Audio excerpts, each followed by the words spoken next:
Bangalore, the city that never slows down. But when you need quick, reliable electrical services, who do you call? Finding a genuine electrician or trusted service provider can be stressful. Delays, incomplete work, hidden charges. From home repairs to solar rooftops, from industrial projects to EV charging setups, Hello Power app connects you with experts for every need.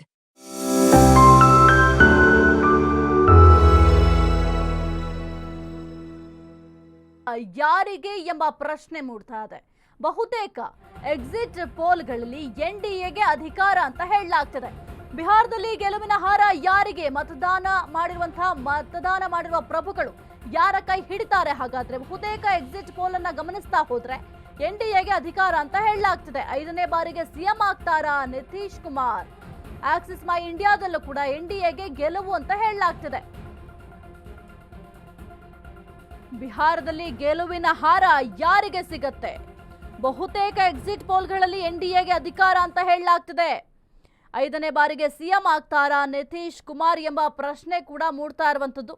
ಸದ್ಯಕ್ಕಂತೂ election ಮುಗಿದಿದೆ. ಇನ್ನು ಗೆಲುವಿಗಾಗಿ ಅಥವಾ ರಿಸಲ್ಟ್ಗಾಗಿ ಕಾಯ್ತಾ ಇದ್ದಾರೆ ಎಲ್ಲ ಪಕ್ಷದವರು. ಹಾಗಾಗಿ ಯಾರ ಕುತ್ತಿಗೆಗೆ ಗೆಲುವಿನ ಹಾರ ಬೀಳುತ್ತೆ, ಜೊತೆಗೆ ಮತದಾನ ಪ್ರಭುಗಳು ಯಾರ ಕೈಯನ್ನ ಹಿಡಿತಾರೆ ಅನ್ನೋದು ಬಹಳ ಕುತೂಹಲಕ್ಕೆ ಕಾರಣ ಆಗಿರುವಂಥದ್ದು. ಇನ್ನು ಎಕ್ಸಿಟ್ ಪೋಲ್ಗಳನ್ನ ನಾವು ಗಮನಿಸ್ತಾ ಹೋದ್ರೆ ಎನ್ಡಿಎಗೆ ಬಹುತೇಕ ಅಧಿಕಾರ ಸಿಗತ್ತೆ ಅಂತ ಹೇಳಲಾಗ್ತಾ ಇದೆ. ಹಾಗಾಗಿ 5ನೇ ಬಾರಿಗೆ ಸಿಎಂ ಆಗ್ತಾರೆ ನಿತೀಶ್ ಕುಮಾರ್ ಅವರು ಅಂತ ಕೂಡ ಹೇಳಲಾಗ್ತಿದೆ.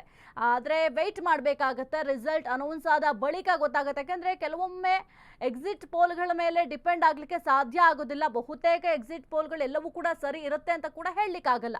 ಹಾಗಾಗಿ ನೋಡಬೇಕಾಗತ್ತೆ ರಿಸಲ್ಟ್ ಏನಾಗುತ್ತೆ ಅಂತ. ಆದರೆ ಸದ್ಯಕ್ಕೆ ಬಹುತೇಕ ಎಕ್ಸಿಟ್ ಪೋಲ್ಗಳ ರಿಸಲ್ಟ್ ಅನ್ನ ನೋಡ್ತಾ ಇದ್ರೆ ಎನ್ಡಿಎಗೆ ಅಧಿಕಾರ ಸಿಗತ್ತೆ ಅಂತ ಹೇಳಲಾಗ್ತಿದೆ. ಇನ್ನು ಆಕ್ಸಿಸ್ ಮೈ ಇಂಡಿಯಾದಲ್ಲೂ ಕೂಡ ಎನ್ಡಿಎಗೆ ಗೆಲುವು ಅಂತ ಕೂಡ ಹೇಳಲಾಗ್ತಿದೆ. ಆಕ್ಸಿಸ್ ಮೈ ಇಂಡಿಯಾದಲ್ಲಿ ಯಾರಿಗೆ ಎಷ್ಟು ಸ್ಥಾನ ಸಿಗತ್ತೆ? ಎನ್ಡಿಎಗೆ 121ರಿಂದ 141 ಕ್ಷೇತ್ರಗಳಲ್ಲಿ ಗೆಲುವು ಅಂತ ಅಂದಾಜಿಸಲಾಗಿದೆ. ಮಹಾಗಠಬಂಧನ್ಗೆ 98ರಿಂದ 118 ಸ್ಥಾನ ಅಂತ ಭವಿಷ್ಯ ನುಡಿಯಲಾಗಿದೆ. ಜನ ಸುರಾಜ್ ಪಾರ್ಟಿ 2, ಇತರರು 6 ಸ್ಥಾನಗಳನ್ನ ಗಳಿಸುವ ಸಾಧ್ಯತೆ ಇದೆ. ಬಿಜೆಪಿಗೆ 50ರಿಂದ 56, ಜೆಡಿಯು 56ರಿಂದ 62, ಎಲ್ಜೆಪಿ 11, ಆರ್ಜೆಡಿ 67ರಿಂದ 76, ಕಾಂಗ್ರೆಸ್ 17ರಿಂದ 21. ಸದ್ಯಕ್ಕೆ ಆಕ್ಸಿಸ್ ಮೈ ಇಂಡಿಯಾದಲ್ಲಿ ಯಾರಿಗೆ ಎಷ್ಟು ಸ್ಥಾನ ಅಂತ ನಾವು ಗಮನಿಸ್ತಾ ಹೋಗಬಹುದು. ಎನ್ಡಿಎಗೆ 121ರಿಂದ 141 ಕ್ಷೇತ್ರಗಳಲ್ಲಿ ಗೆಲುವನ್ನ ಸಾಧಿಸುತ್ತೆ ಅಂತ ಸದ್ಯಕ್ಕೆ ಅಂದಾಜಿಸಲಾಗಿದೆ. ಇನ್ನು ಮಹಾಗಠಬಂಧನ್ನ ಗಮನಿಸ್ತಾ ಹೋದ್ರೆ 98ರಿಂದ 118 ಸ್ಥಾನವನ್ನ ಗೆಲ್ಲಬಹುದು ಅಂತ ಸದ್ಯಕ್ಕೆ ಭವಿಷ್ಯವನ್ನ ನುಡಿಯಲಾಗಿದೆ. ಜನ ಸುರಾಜ್ ಪಾರ್ಟಿ 2, ಜೊತೆಗೆ ಇತರರು 6 ಸ್ಥಾನಗಳನ್ನ ಗಳಿಸುವ ಸಾಧ್ಯತೆ ಕೂಡ ಇದೆ. ಎಕ್ಸಿಟ್ ಪೋಲ್ ಅನ್ನ ನೋಡ್ತಾ ಹೋದ್ರೆ ಬಿಜೆಪಿಗೆ 50ರಿಂದ 56 ಸ್ಥಾನ ಸಿಗೋ ಸಾಧ್ಯತೆ ಇದ್ರೆ ಜೆಡಿಯುಗೆ 56ರಿಂದ 62 ಸ್ಥಾನ ಸಿಗುವ ಸಾಧ್ಯತೆ ಇದೆ. ಇನ್ನು ಎಲ್ಜೆಪಿ ಪಕ್ಷವನ್ನ ನೋಡ್ತಾ ಹೋದ್ರೆ 11ರಿಂದ 16 ಸ್ಥಾನ ಗಳಿಸಬಹುದು ಅಂತ ಹೇಳಲಾಗ್ತಿದೆ. ಆರ್ಜೆಡಿ 67ರಿಂದ 76 ಸ್ಥಾನ ಗಳಿಸಬಹುದು ಅಂತ ಅಂದಾಜಿಸಲಾಗಿದೆ.